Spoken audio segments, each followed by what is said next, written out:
Hello and welcome to the YVO Christmas special, which is not as it stands very Christmassy, but I think we can solve this. Hang on, much more Christmassy.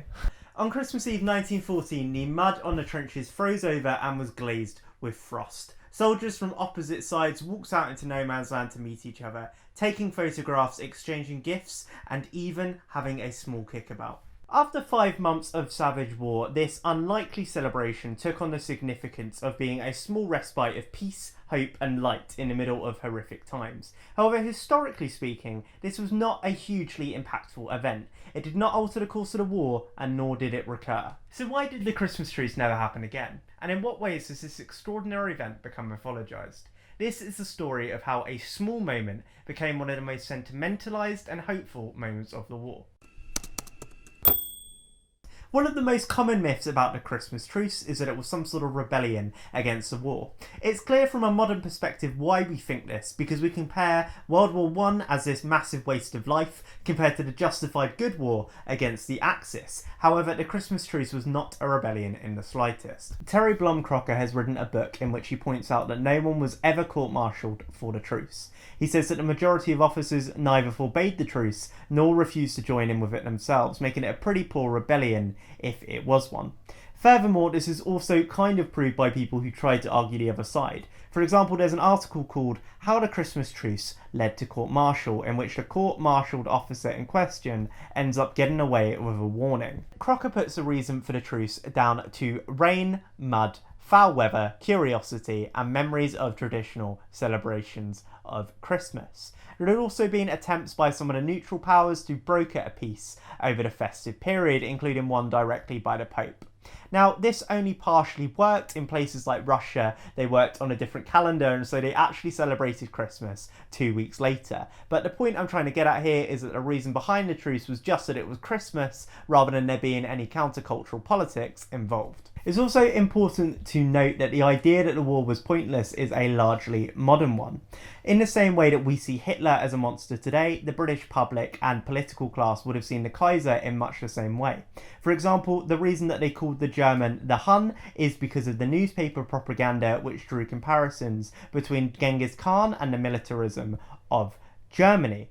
It's only with 1960s revisionist historians and the emotive works of veterans turned authors and poets that we begin to see the war in the way that we do today. On the Allied side, the British were far more likely to join in the truce than the French were, because as the Smithsonian quite dryly puts it, the French were far more sensitive to the fact that the Germans were occupying about a third of France. And a 2001 Guardian article puts it even more emotively, saying that some French women spat at a battalion the next time they were in town, telling them that they weren't there to pal up with the Entente. There were also barriers to which Germans the British would and wouldn't fraternise with.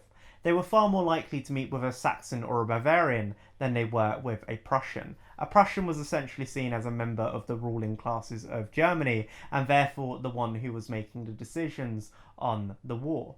In meeting the Germans, the soldiers realised that they weren't as bad as they were originally told. However, some Germans had to be awful, bad and cruel. And there's a contemporary account in the New York Times by a soldier in which he says that a lot of our newspaper reports must have been heavily exaggerated, but of course the men I met were Saxons, not Prussians. What we know about the truce comes from accounts written by soldiers at the time or talks about by them in interviews after the fact. But there were many different sections of the trenches, and so there were essentially lots of different little truces happening simultaneously.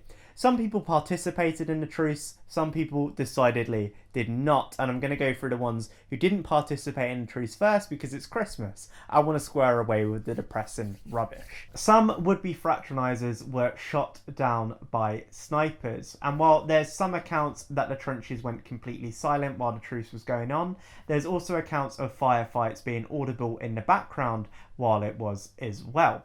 As well as this, there's the story of the British 3rd Division, who gunned down a bunch of German soldiers crossing over no man's land.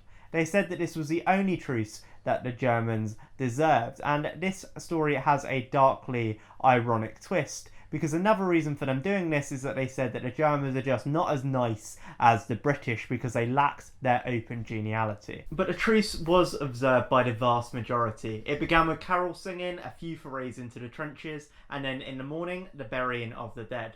The Imperial War Museum notes that British and German soldiers exchanged gifts and took photographs. And then something happened which is weirdly controversial. They played a game of football.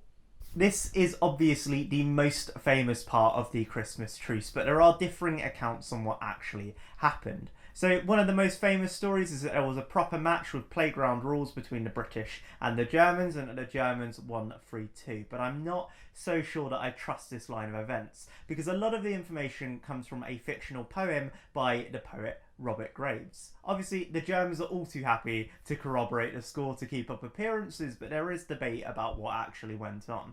An account given to the Imperial War Museum said that the game was less of a match and more just a kickabout between a few hundred men. In The Guardian, it says there was a game played with a tin can and that this may or may not have included Germans. And in a New York Times article I mentioned earlier, they said that the British sent for a German team, but the Germans said no, either because the ground was too hard after having frozen over the previous night, or because the officers put the bar up.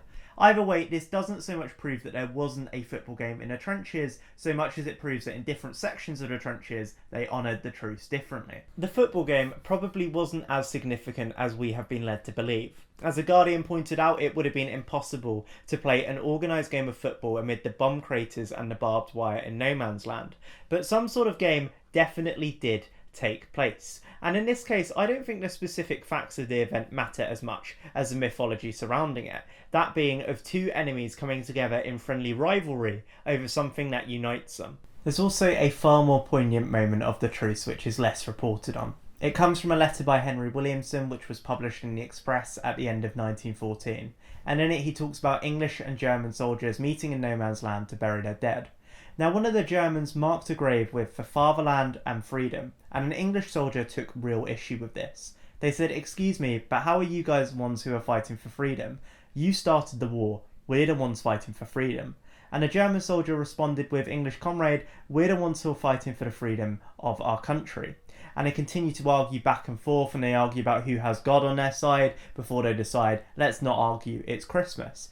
But this really shocks Williamson, because he says, here are people who I fought against, these guys are my enemies, and yet I find that I actually like them, and also that they think about the war in the same way that the British do. I think that there's a bit of tragedy in the beautiful here, because here are two sets of men who are suffering through the same thing, and they come together, they come to a common understanding, and yet they continue to do horrible, horrible things to each other. There were no more truces after 1914 because the war took a turn for the worse. In 1915, they started to use poison gas, they sunk the Lusitania, which was a British passenger ship, and German Zeppelins began to bomb British cities. In other words, hatred for each other had become so strong that a Christmas truce was impossible. In conclusion, I think with the Christmas truce, myth has become more important than fact, because no one can argue that it was an impactful event in the history of the war, and yet it's taken on a real significance in British culture and in the telling of British history. It's always presented in the way that Weintraub has presented it, which was the only meaningful episode in the middle of the apocalypse. But I think that even if we approach it with less reverence than that, we can see how significant it is for British people. Films like Joy in the World dramatise the event. In 2014, the Football Association celebrated the truce through the lens of football, and of course there are peace movements which draw on the truce as examples of the mutual understanding between enemies and the mutual horribleness of war. As such, this one small moment clearly has immense power, and you can see why. It's a story of how in horrible weather, in horrible conditions, in the darkest time, there may just be the smallest part of peace, light and hope just around the corner. Thank you guys so much for watching. If you haven't been here before, Why Vote is a channel where I talk about history, politics, current affairs and things like that. If that's your cup of tea, which I assume it is because you're here, click subscribe in the box below and hit that little bell icon as well, just so you can be notified of when I actually upload things. But yeah, have a lovely Christmas, or as much as you can, considering that the world is on fire. Alright, I'll stop.